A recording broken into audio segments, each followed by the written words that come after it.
Arqueologia porque vai analisar a possível existência de dinheiro em sociedades primitivas ou pré-históricas. Esse é um artigo do Polanyi, que é um economista polonês falecido, que contesta, que tem um livro famoso, A Grande Transformação, e que vai estudar a existência de dinheiro em sociedades tribais da África subsaariana e na história de povos antigos. A tarefa é difícil. Eu posso estudar os faraós do ponto de vista econômico. Os economistas ortodoxos tentam aplicar o arcabouço teórico-econômico, não aplicam o arcabouço teórico-econômico como se fosse uma teoria geral para qualquer caso. Né? O exemplo que vocês conhecem é a teoria do capital humano, que passou a fazer parte do nosso jargão. Precisamos estudar como investir em capital humano. É uma aplicação da teoria econômica para a educação. Mas também pode fazer a teoria econômica dos Yanomamis, a teoria econômica que explica o comportamento do Rei Sol. O Rei Sol até que não está muito errado. O Rei Sol é o Luís XVI. Mas, geralmente, é uma aplicação inadequada.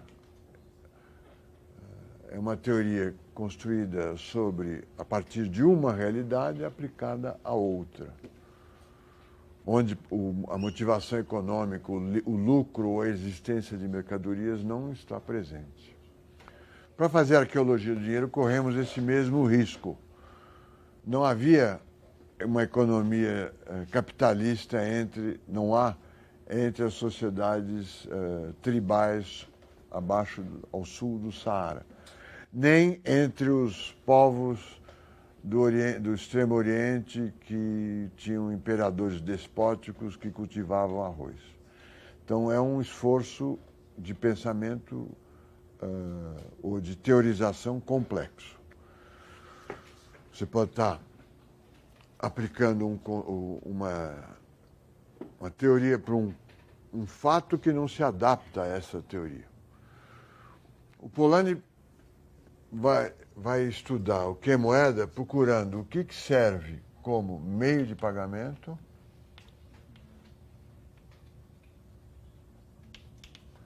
instrumento de troca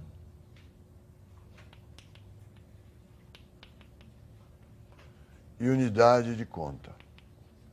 Ele fala, não vou encontrar uma instituição, eu não encontrei uma instituição que exercesse as três funções ao mesmo tempo. Eu encontrei coisas ou instituições que exerciam esta função, depois outras que exerciam esta e outras que exerciam esta daqui. Eu chamei de moeda porque elas exercem a função que nós atribuímos à moeda hoje, no século XX, quando ele está escrevendo.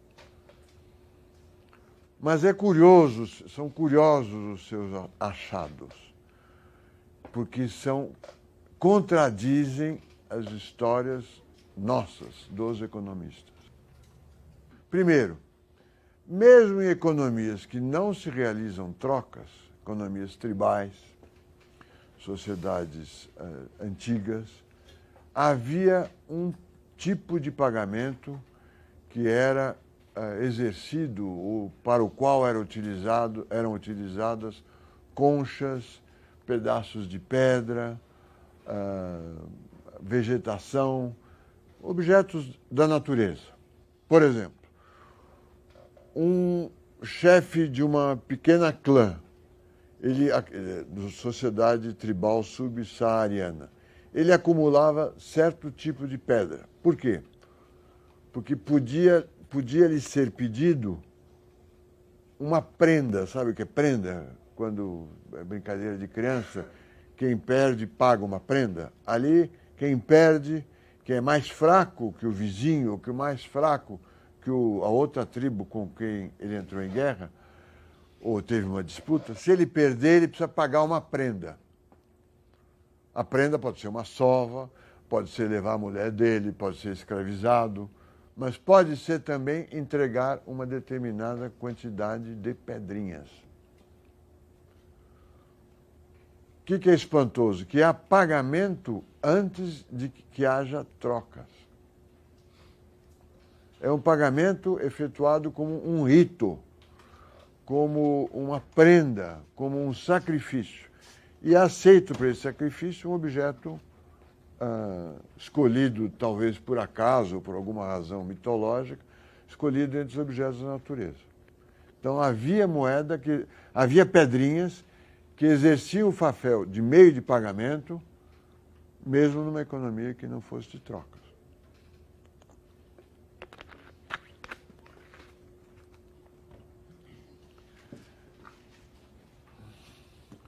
Poucas vezes existia alguma coisa que servisse como instrumento de troca.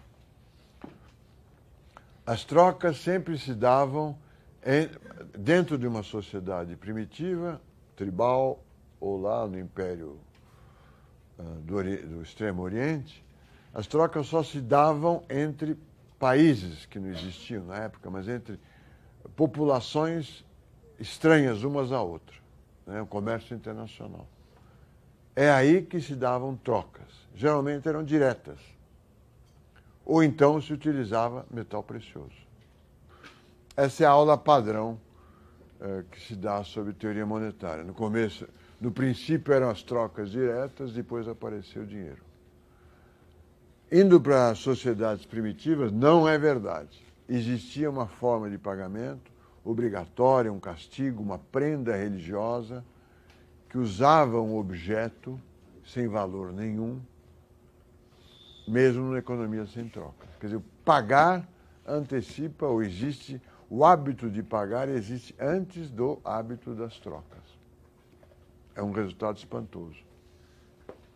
As trocas se limitavam às trocas entre tribos diferentes. Aí sim aparecia alguma coisa que facilitava as trocas.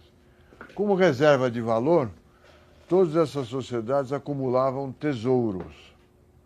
Mas tesouros eram fontes de prestígio e não de riqueza. Então guardavam-se metais preciosos, joias, pedras novamente, dentes de animais, penas de animais bonitas. Isso era um tesouro, mas o tesouro não era utilizado para momentos de dificuldade. Era como a honra da casa. Era como o emblema, o motivo de orgulho da tribo ou do império. Ele era intocável, mas ali se reservavam coisas que podiam ter valor ou não. O tesouro era uma fonte de prestígio. E a unidade de conta, que é a quarta função, só apareceu, ou só aparece, naquelas sociedades que têm um processo de produção centralizado de produtos de abastecimento, arroz, trigo, principalmente nos impérios, eu não sei o nome do país hoje, do Oriente, do Extremo Oriente, onde há um imperador todo-poderoso que determina a utilização das terras irrigáveis. Vai produzir arroz, você vai produzir trigo em terras irrigáveis, tudo determinado centralizadamente. Nesses locais, onde existia essa prática, aparece a necessidade de uma contabilidade do estoque de staples, em inglês, S-T-A-P-L-E-S, que em português a gente chama de gêneros de abastecimento. Quando começam a aparecer os estoques e uma medida para esses estoques, essa medida, que é uma unidade de conta, passa a servir automaticamente como meio de pagamento, instrumento de troca e reserva de valor.